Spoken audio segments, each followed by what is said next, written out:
Everyone thinks the Honeywell MN10CES is a simple plug-and-play heat killer, but here is the thing: most portable ACs underperform out of the box because of how they move air, and this one is no exception. The surprising truth?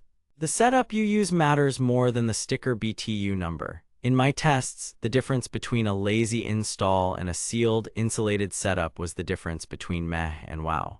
I ran this unit for 2 weeks during a late summer heat wave, measured temps with a calibrated sensor, tracked wattage with a kil-a-watt, and monitored noise with a decibel meter. What I found changed how I look at single-hose portables. Before we dive into what I discovered, quick note: if you are already leaning toward the MN10CES and want the best price, I put my updated link below. But stick around, because a couple of tweaks I am about to show you can make or break your purchase. Here is why I even bought this. My home office turns into a toaster by 2 p.m. sun-facing windows, old insulation. A ceiling fan that just pushes warm air around. I have tried cheap evaporative coolers, useless in humidity. I tried a used window unit, great cooling, terrible fit, rattled the frame, and my HOA complained. I needed a portable I could roll in, vent out a slider, and tuck away when not in use. The Honeywell MN10CES kept popping up with strong user ratings, a clean look, auto evaporation, and a claimed 10,000 BTU.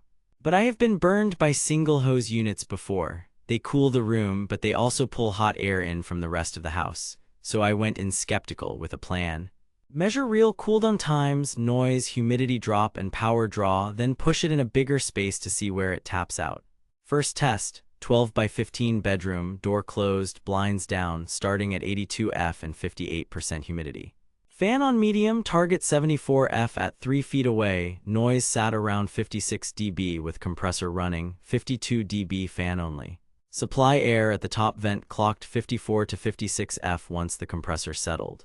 It dropped the room from 82 to 74 in 42 minutes and to 72 in just under an hour. Comfortable sleep, steady white noise hum. But then the compressor cycled hard around 2 a.m., a bit of a clunk when it kicked back in. Not a deal breaker, but light sleepers will notice. Second test: larger living room, roughly 400 square feet, open to a hallway, 95 F outside, 84 F inside. I used the included window kit on a sliding window. On high, the unit pulled 980 to 1050 watts and stabilized at 62 dB measured at 3 feet. After 70 minutes, the room hit 75 F near the unit, but 78 to 79 F at the far corner. The single hose was hot to the touch, radiating heat back into the room. Cooling was noticeable but uneven. I could feel warm air sneaking in under a nearby door, classic single hose negative pressure. But then I made 2 changes. Scenario 3. Same room, same starting conditions the next day, but I sealed the window kit with foam weather strip and painter's tape, and I wrapped the exhaust hose with a simple insulated sleeve. Instant difference.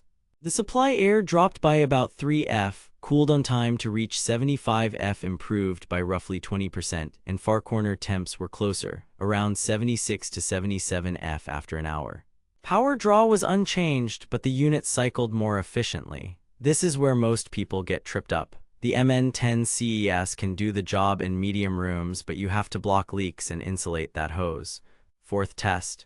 Humidity stress: I set it to dehumidify mode on a muggy afternoon at 70% RH.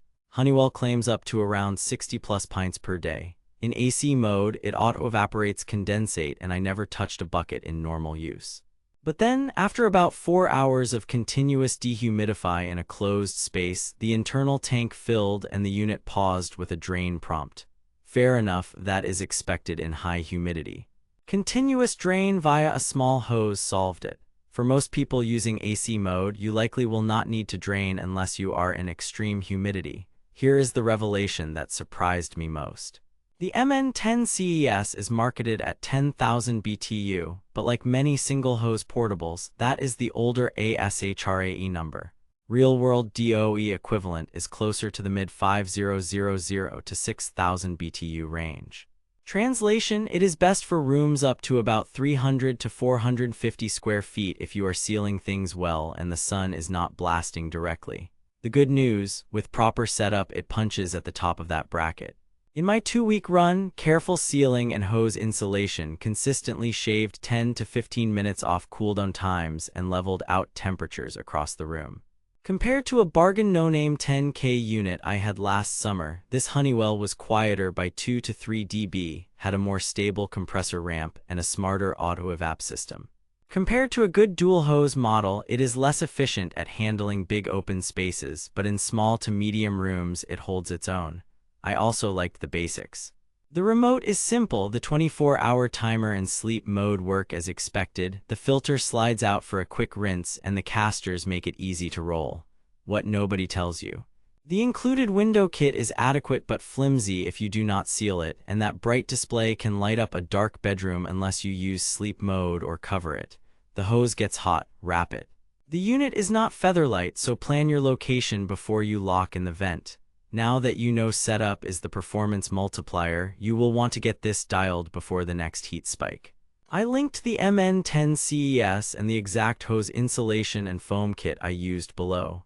Summer pricing tends to creep up and stock gets spotty, so do not wait until the first 90-degree day. Bottom line. The Honeywell MN10CES is a solid single-hose portable AC for bedrooms, home offices, and medium living spaces if you set it up right. If you have a large open-plan room or west-facing glass, consider a higher capacity or dual-hose unit. If you need quiet white noise and steady cooling with low hassle, this fits. If you are expecting window unit power without sealing the window kit, you will be disappointed. Set it up properly and it is a dependable workhorse. Skip the tweaks and you leave performance on the table. The truth with this one is simple. Seal it, insulate it, and it earns its keep. Visuals to show: close-up of the exhaust hose before and after installation, thermal camera on the hose, decibel meter during compressor cycles, watt meter during cooldown, and a side-by-side temp graph of sealed versus unsealed installs.